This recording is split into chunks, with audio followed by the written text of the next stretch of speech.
Pauvre Webb, dis-je. J'étais désemparée. Telle était la fin qui menaçait mon père. C'était vrai.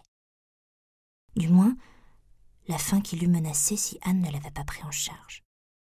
« Vous n'y pensiez pas ?» dit Anne avec un petit sourire de commisération. « Vous pensez peu au futur, n'est-ce pas? C'est le privilège de la jeunesse. »« Je vous en prie, dis-je, ne me jetez pas ainsi ma jeunesse à la tête. Je m'en sers aussi peu que possible. Je ne crois pas qu'elle me donne droit à tous les privilèges ou à toutes les excuses. Je n'y attache pas d'importance. » « À quoi attachez-vous de l'importance? À votre tranquillité? À votre indépendance? » Je craignais ces conversations, surtout avec Anne.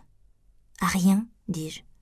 Je ne pense guère, vous savez. » « Vous m'agacez un peu, hein, votre père et vous.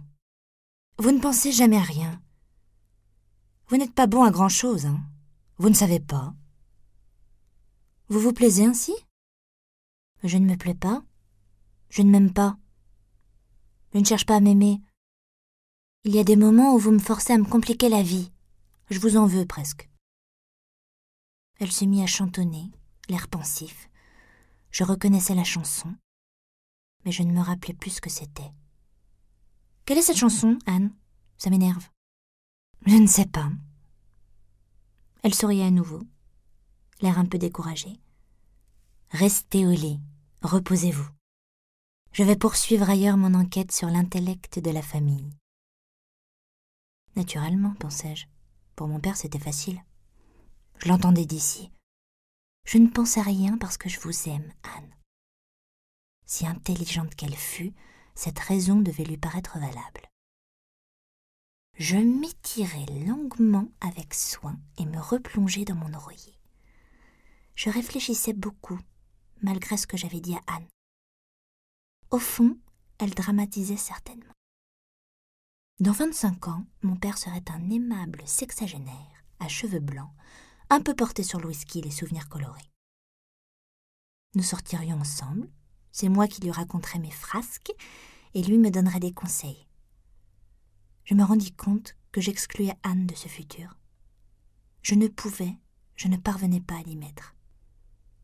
Dans cet appartement en pagaille, tantôt désolé, tantôt envahi de fleurs, retentissant de scènes et d'accents étrangers, régulièrement encombré de bagages, je ne pouvais envisager l'ordre, le silence, l'harmonie qu'apportait Anne partout comme le plus précieux des biens. J'avais très peur de m'ennuyer à mourir. Sans doute craignais-je moins son influence depuis que j'aimais réellement et physiquement Cyril. Cela m'avait libérée de beaucoup de peur. Mais je craignais l'ennui, la tranquillité plus que tout. Pour être intérieurement tranquille, il nous fallait, à mon père et à moi, l'agitation extérieure. Et cela, Anne ne saurait l'admettre.